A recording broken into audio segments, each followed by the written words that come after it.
Welcome to the Champs App podcast, where we help parents and players demystify the world of minor hockey development and recruiting for both girls and boys.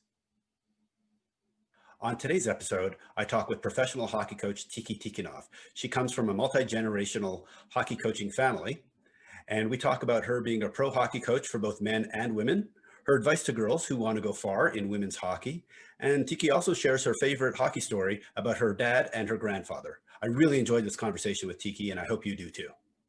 Before we get to our guest, if you like this episode and want us to make more of them, please share it with friends and teammates.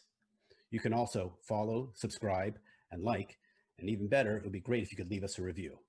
Now, let's drop the puck and get to the show. I am very excited to have Tiki Tikhonov here on the Champs App podcast. Tiki is a professional hockey coach who runs Tikhonov Training Camp and is also the head coach of the San Jose Junior Sharks girls 16AAA team. And she comes from a multi-generation hockey coach family.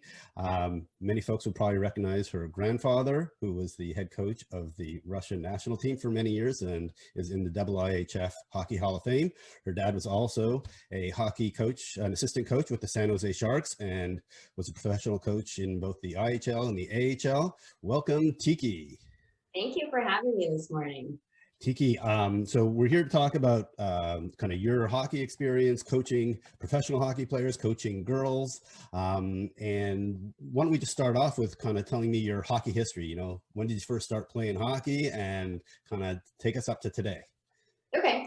Well, I actually started here in Santa Clara in California. I played for the Santa Clara Valley Blackhawks. I believe I was the only girl in the league at that time. And we moved to America, so that's when I first got to start playing. My dad actually didn't really push me to play. He didn't think that it was a necessary thing for me to be doing as a girl. My brother got the hockey skills right away, and he got to be trained first. So when the San Jose Sharks NHL team actually brought my family over from Finland at the time, we went to a training camp in Minnesota.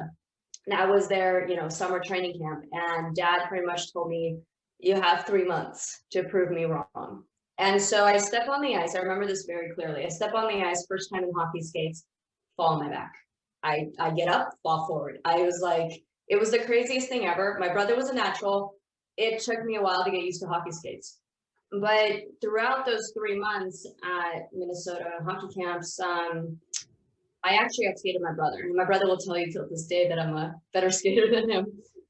So my dad saw the hard work, the ethic, and everything that I was kind of pushing towards, and he decided to actually coach me because before that he would only coach my brother. And so it was very cool to kind of get that. And whenever the Sharks would go on a road trip, he would actually teach me what to teach my brother, and I would be like the assistant coach, and I'd be coaching my brother. So we would go to the ice center at the time.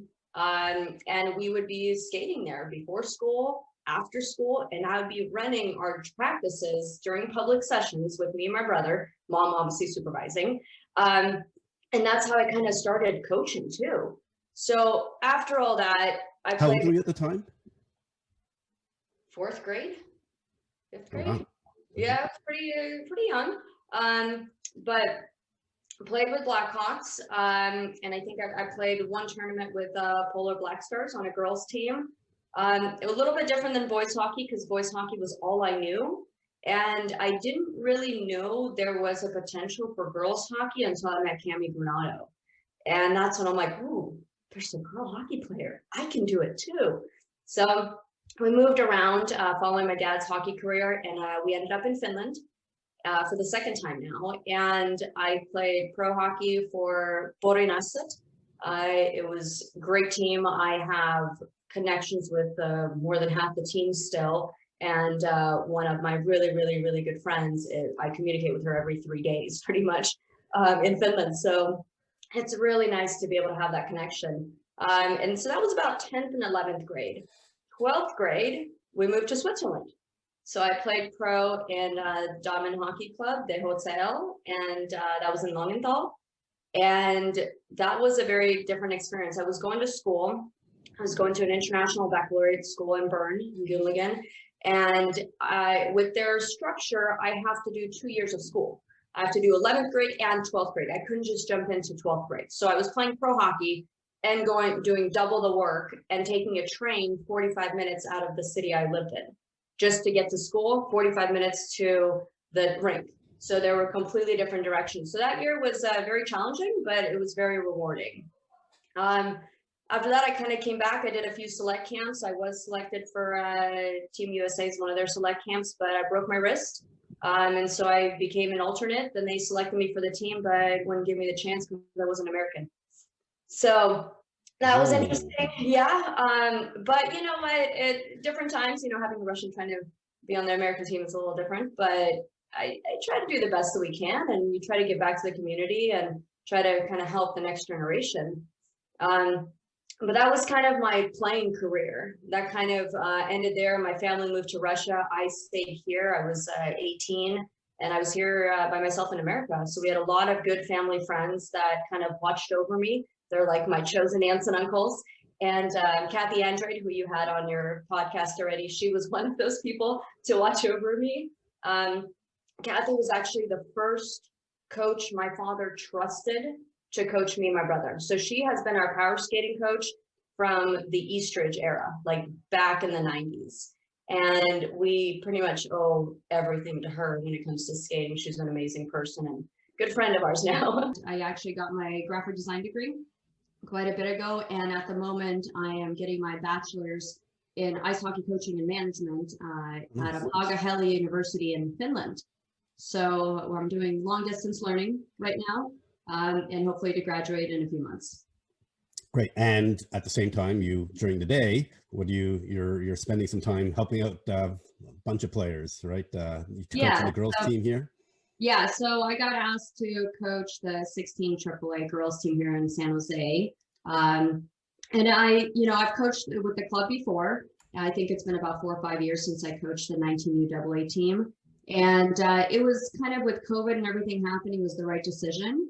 And it was the right time for me to kind of give back to the community and kind of see how I've changed as a coach and how I could better the players that are here in the Bay Area. Nice, nice. All right, so let me kind of dial it back a little bit in time. So originally, you were born in the former Soviet Union. Correct me if I'm wrong. Did you get to go to any games that your dad or your grandfather coached while you were growing up? So yeah, I was born in USSR. I don't exist. I'm a vampire. But anyways, I don't remember the games because I was so young.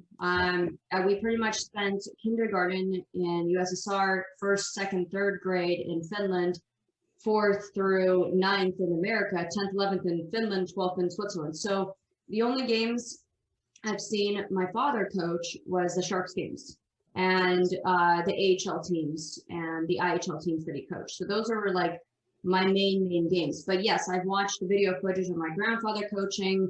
I've seen the games. I've seen the 1980 game. I've seen all that. You know, it's really cool to kind of learn what the tactics were and how everything was applied and how things have changed. Yeah. So actually related to how things have changed, your grandfather was famous for his for how he coached, and I'm sure your father absorbed some of it and then adjusted it for the North American game. I'm curious what you've kind of taken from both of them in terms of your coaching style and kind of what you've adapted to be different, especially coaching girls or other pros that you've done over in Europe. Well, I gotta tell you, it's a different time, a different age. You can't quite coach with dictatorship style coaching. It's more adaptive coaching. And for me, because I've traveled so much, I've coached in so many different countries, I've kind of taken a bit, like little pieces from all of them. In Finland, what I really liked is athlete-centered coaching. They're taught from a young age that the athlete is responsible to tell you certain things and to tell you, hey, I want to work on stick handling today, or I really need to work on this and this. And you work together as a team so that they actually have that responsibility, which I think is still lacking here in the Bay Area, unfortunately. Some players do have that goal and that want, that need, that fire, like I'm going to work every day. But some, it's just for fun, and that's okay too. We're trying to do the best that we can for everybody that comes across our way, just to kind of help them out and guide them in the right direction. For me, one of the greatest things that I've learned from my grandfather is repetition, repetition, repetition. You know, that you have to do. That's just, you're just training your muscles, training your mind, training good habits that are going to help you later on, where you actually are in a game situation. Could be in Olympics, could be in the NHL, could be in a house league game, could be, you know, adult league, whatever, but they kick in and you feel great. The play happens, everything's amazing. The other thing is dedication. Yep. Dedication to your craft. I mean, you know, you pick something you're passionate about, and like, I love hockey. I breathe, I live everything hockey. It's me, it's my life, and it's so important to me as I am very important to it. And so for me, if you ask me, everything is hockey. That's just how I am. Not everybody's like that. That's okay, but that's just me. So those are the two things that I've really, really taken away. Now, one of the good things also that I've learned from both of them is that you have to also respect the players in a way where I take it so far that I try to learn the language that they speak in. So every country I go to, I try to learn that language so they don't have to try to speak to me in English. I'm doing my part to try to make them comfortable and show them that this is me trying to help you too, you know? And it just builds that better relationship with everybody. Yeah, and so actually, glad you brought this up. So you've coached in several countries in Europe, I believe Finland, Poland, I don't know where else. So, and these have all been men's teams or both men's and women's teams? All those in Europe have been men's teams. So what's it like coaching, you know, men's hockey, especially being a woman? You know, I think, okay, so I'm going to tell you, every time I get on the ice, I'm nervous. I'm not going to lie. It's like a rush of emotions of, are they going to accept me? Are they going to like me? Are they going to listen to me? And most of all, are they actually going to respect me? And I kind of walk in, and I've taught myself this throughout the years. It's like, you walk in like you own the place. You walk in, you have that confidence, you show them, you know, your craft, because I do. And then they see that you know what you're doing, and everything starts with me. So I have to walk in, I have to know my drills, I have to be confident in my drills, and I have to be able to find a way to relay it in a different language to the players. It's really, really rewarding. And I did not expect to get so much respect from the Polish team I coached a few years ago, where it was so nice. That respect I got from those players was simply amazing. And I get respect all over the world, but it was just that group of players, where it was my first professional team I coached. It was just nice. It was so refreshing. Like my walls dropped fully, and I was able to give back more. Nice. And you mentioned earlier your brother, he's a professional hockey player too. And he played for the Chicago Blackhawks. He played for the what was then the Phoenix Coyotes, and now the Arizona Coyotes, and he's still playing over in the KHL. So does he actually take coaching advice from you, or? Yes. I'm his older sister. He has to. He has no choice. Nice. No, but honestly, I think the awesome coach in our family, without knowing she's a coach, is my mom. Like, I don't know, she watches every single game that my brother plays, and we discuss it. Nice. I'm sorry, it's just like, she's so dedicated, because we don't have my dad, we don't have my grandfather. It's, you know, me and mom that are like trying to tell Vic from a coaching from, you know, our side, like, hey, you had a good game. Look, you had a good corner battle. What the heck happened with this penalty? Like, okay, are you okay? You got hit in the ankle. Like, we watch. You do video review with your brother. You do video review. Yeah, nice. Yeah, like every single time. And it's just like, and bless his heart, because like, we're not his coaches, but it's like, you know, and I have full respect for his coaches that he has, but it's like, I think it gives mom something to kind of live for too. Sure. You know? Yeah. So yeah, but you know, I'm going to tell you this, that my brother is my greatest accomplishment. Nice. So he's your best student that you've had as a coach. He's my youngest, oldest, and the most complicated student that I've had I mean, we challenge each other so much, but you know, he still listens to me. He's 4 years younger than me. He's like 6'3" and I'm 5'5", and he still listens to me. So Nice. it's always fun to see him. And I believe he has a young son. Have you been coaching his son as well, your nephew?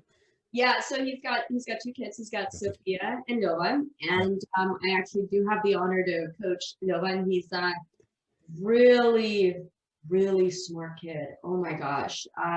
When it comes to kind of understanding things and being challenged, like he rises to the occasion.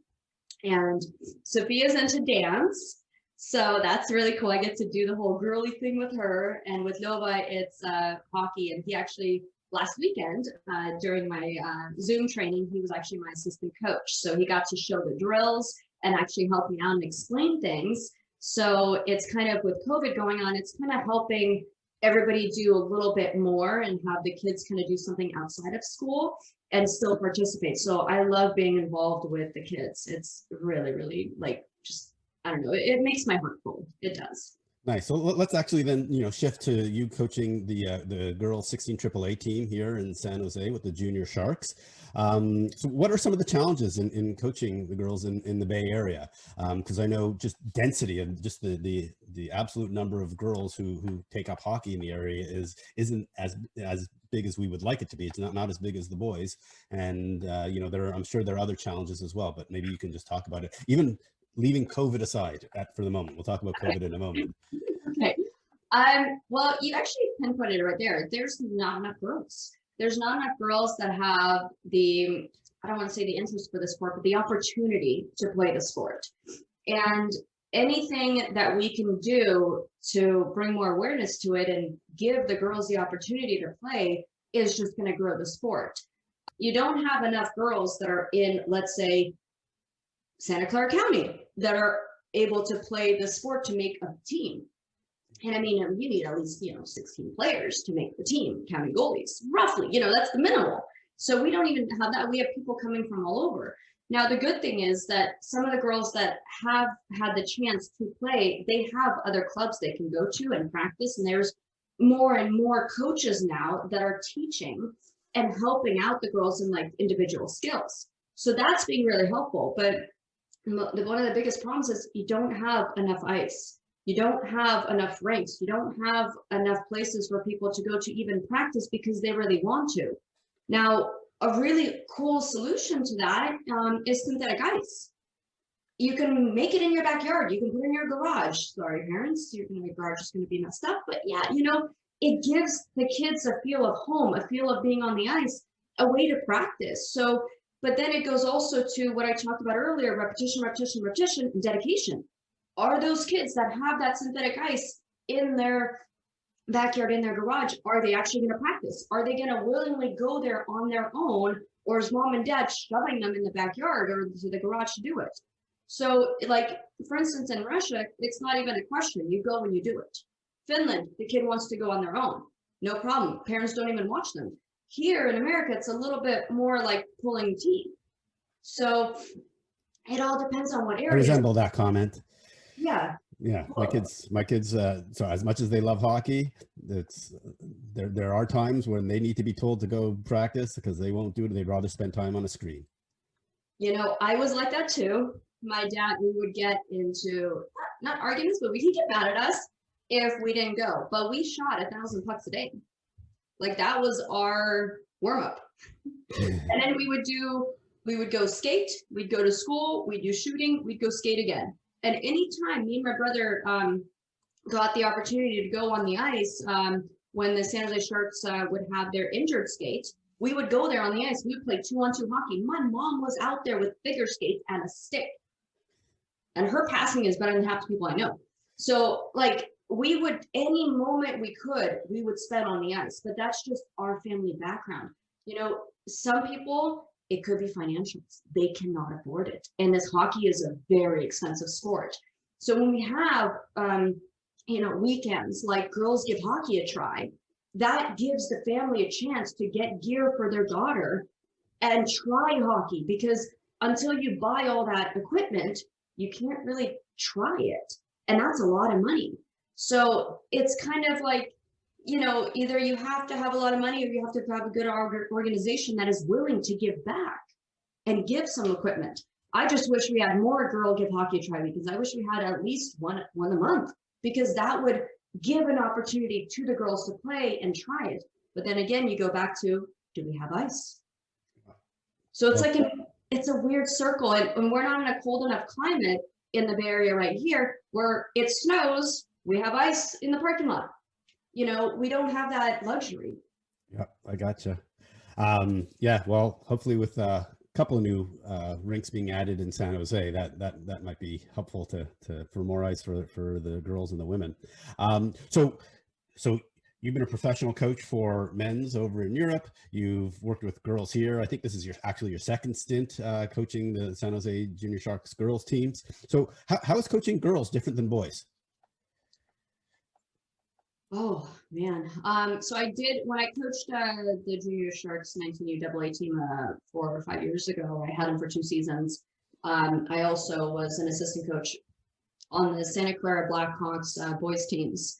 And so it's not more of a physicality thing, because that's obvious. Boys and girls are different, they mature differently. The thing is, I think with the girls, there's more emotions involved, and you actually, like for me, as an example, you know, I get pissed off, I want to do it, and I want to get better, and I'm very competitive. But when it comes to, like, when I played on the boys team, I felt at home. When I played on a girls team, I was like an outcast. It was weird. I was too much of a tomboy maybe by that time when I did play on a girls team, where it was a little bit different. But coaching them, the boys can have some kind of an issue. They can have us fight, whatever. Tomorrow they come in, nothing. It's like nothing happened. With the girls, we remember things. Remember what you said, what you did. We will bring it back in 5 years and smash it in your face. But the dedication that I have on my team right now is amazing. They're one of the hardest working teams I've ever coached. I'll give you an example. Like this week, and I know we wouldn't talk about COVID, but I'm just going to talk about it for a sec. We have, like, Tuesday, we have a dryland practice outside with the Junior Sharks organization. Wednesday, we have Zoom dryland with our team. Thursday, Zoom dryland with our team. On Friday, we have dryland in person with the Sharks. Saturday, we're going to extra hour for skills session. Sunday, we have Zoom training with the team. That leaves you Monday. That leaves you 1 day off. How proud I am of these girls is not even, I can't even explain. It's amazing. Their work ethic, they're all dedicated. We're all so many miles away and in different states, and we're still coming together as a team during this pandemic and still trying to work, because if we get that chance to play, we want to be ready. It's not like, oh, the season's over because of the pandemic. No, we are working harder than ever now just to stay in shape so that we can succeed. So anything else you want to add about what you're doing during COVID? Because I think you kind of answered that question too. That one. Yeah, sorry. You know, I never knew that I would ever be coaching on Zoom. That thought never crossed my mind. People have told me I'd be good at it. I never thought I would be actually good at it. You know, it's so rewarding that I have students from Finland, from Russia, from Poland, from Switzerland, from Minnesota, from Wisconsin, from anywhere in the world, in Arizona, doing my Zoom classes Saturday mornings and Monday nights. And so for me, I don't have a day off right now, which is different. Like, I like having 1 or 2 days off, and I'm a workaholic, but you know, I'm actually working on Zoom every single day. And it's very rewarding to be able to touch so many lives and help so many players across the world. And it's amazing. Like it's a kind of like I don't know, like a diamond that you get out of a rock that's of this COVID virus, you know. It's like you get something that's positive that you can give back. I mean, I've done some crafting and some, you know, stuff at home with mom. I've cleaned the entire house, I don't know how many times. But, you know, it kind of brings you back to family, how it used to be before you kind of had videos and, you know, let's say you had TVs or iPhones and all that, you know, screen time. So this kind of gives us more chance to work on us. And I think people are definitely going to be better for it while staying safe. And hopefully we get out of this situation that we're in, you know, safely and healthy and quick, and we can play some hockey. So my next question is, how can we get more Tikis in the world, and specifically like women hockey coaches? So last night while my daughter was at practice, I actually checked out all of the 41 Division I women's college hockey team. 2/3 of them are coached by men, not women. How can we get more, and at the assistant level, it's actually flipped. 2/3 are women instead of men. But how can we get more women hockey coaches into the game? Because clearly having role models, having mentors who girls can relate to is really important. You know, what are your thoughts on that? So give us a chance. That's my biggest thing is give us all a chance, because women know a lot about the game that people don't think we do, you know. And you know, I've been coached by both men and women, and I have my preference. But you know, if I would have had, if I would have met Cami Granado sooner, if I would have known and seen that there is girls hockey when I was younger, I'd probably been like, oh my God, I can do it. I started late because I didn't know about it. And I think just getting it out there and having a chance to be able to have the opportunity to have the coaching education for the women, or even watching a game, or even having somebody come in and say, hey, look, you know, I'm a male, I'm a head coach, and I have 2 other male assistant coaches, but you know what? I might need somebody else as an intern to come in and give that spot to a woman. Like, she will do magic with it, you know? And even if it's, I know the women don't get paid as much, not even close. And it's, that's another topic, but you know, we can do a lot more. We can give back so much, and it's, we care. And not saying anything about men, because again, you know, I have my preference on who I want to get coached by, and if I could get coached by my dad and my grandpa, that'd be awesome. But I think there's a chance to give back. Like, there's so many things that have been taken away from women and not even have that opportunity. I think that we just need it. Like, you know, Kendall Coyne, like, she took that opportunity, she ran with it, and now look what we have. Like, that is amazing. And it's kind of like all these women throughout all these years, you know, Rhonda Lehman Tamer, like, all these women have completely stepped up and done things where now we can reap the rewards. Yes, it's taken a while, but I can see so many things changing for women. And my problem right now is that I'm writing my thesis on breaking through barriers as a female head coach in men's professional hockey. And there's so many breakthroughs by women. I have to keep changing my statistics on my thesis research. And so it's a little bit like, I love it, but I'm like, hold on, let me catch up. Nice. Well, actually, I didn't know that you were doing your PhD on really women in coaching. That's awesome. Very much. So just a couple more questions. What's your favorite hockey memory that you have with either your father or your grandfather, you know, growing up? Well, I'm going to tell you, I'm going to kind of go backwards. It's a little bit sad, but kind of cool. So my dad passed away. You know, like, we wanted to make something for Dad to give back and to have everybody here in the US, all our family, friends, everybody that knew Dad, kind of, you know, let them, I don't want to say mourn, but kind of pay their respects. And so I made Tikhonov training camp.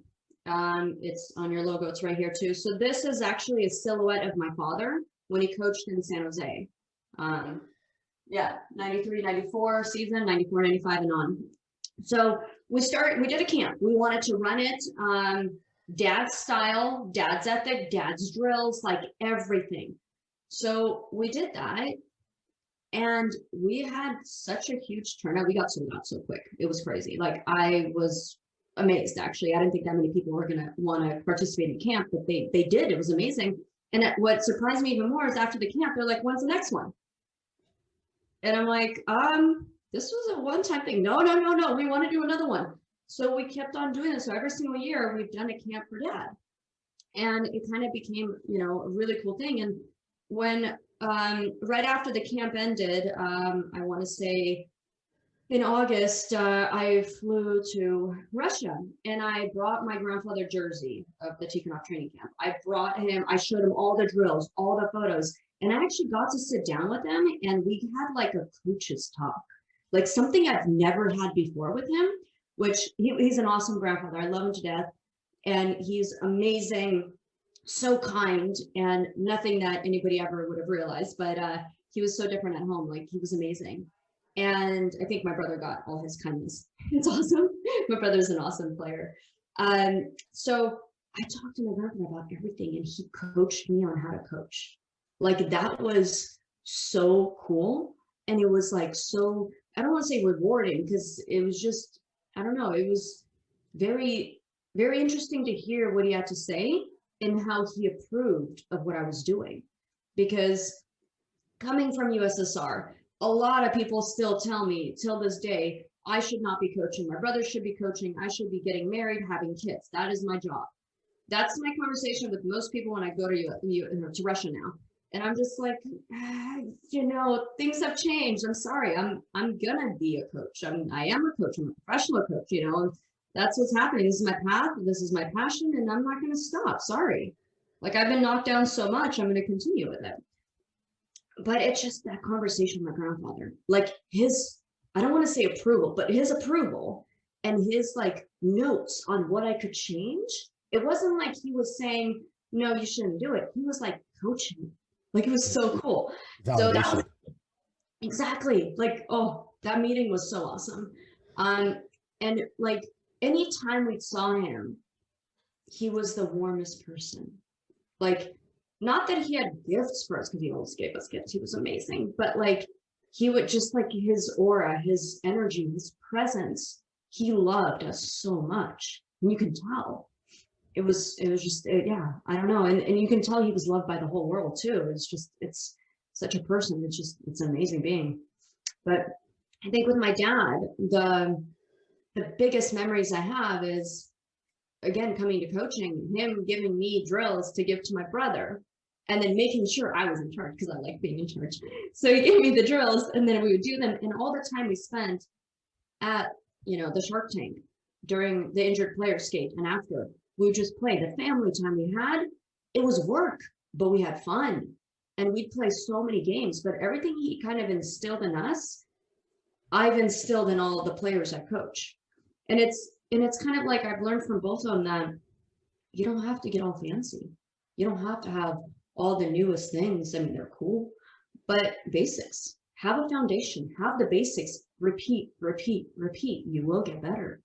And now with Zoom, I could be coaching again, somebody in Finland, somebody in Russia, somebody across the US, you know, and it kind of, you know, opens up everything else. All you need is a few pucks, a stick handling ball, and a toilet paper roll, and you can send it for my class. So actually, so you know, where can people find you if they wanted to sign up for one of your Zoom classes, or if they're happen to be in the Bay Area? How can they find you? So you can find me actually on Instagram, Tikhonov Training Camp, Hockey Tiki, or Tikhonov Training Camp. There's 2 accounts. For Zoom classes, I actually help out Kathy at Extra Hour Training. So it's Kathy's powerskating.as.me. And then you go to the Girls Monday class, and you go to Tiki Hockey Skills on Saturdays. So, and I'll make sure to include that those links in the in the show notes, so people can see exactly how to get there directly. Yeah. Awesome. Anything else that you want to add? Any other advice for girls who are listening, girls or their parents who are listening? Actually, maybe any perspectives on, you know, girls that are somewhere in between 10 and 16 years old who are thinking about playing college hockey? Any advice for them? Well, one, don't give up. Dedicate as much as you can to giving 1 or 2 skills priority, and work on those things. There's only a few players that I've seen that possess amazing all-around skills, but most players are chosen for certain assets that they have. And like, if it's like, you know, sniper shots, if it's passing, if it's making a play, work on those things. Ask for help. You guys can reach out to me. I will respond. You know, reach out to your coaches, reach out to your parents. Find a way to always kind of try and do things. Don't give up on anything. If things don't go right, you've got, how many letters in the alphabet? If plan A doesn't work, you go to Z. There's a lot of plans out there. Just keep going.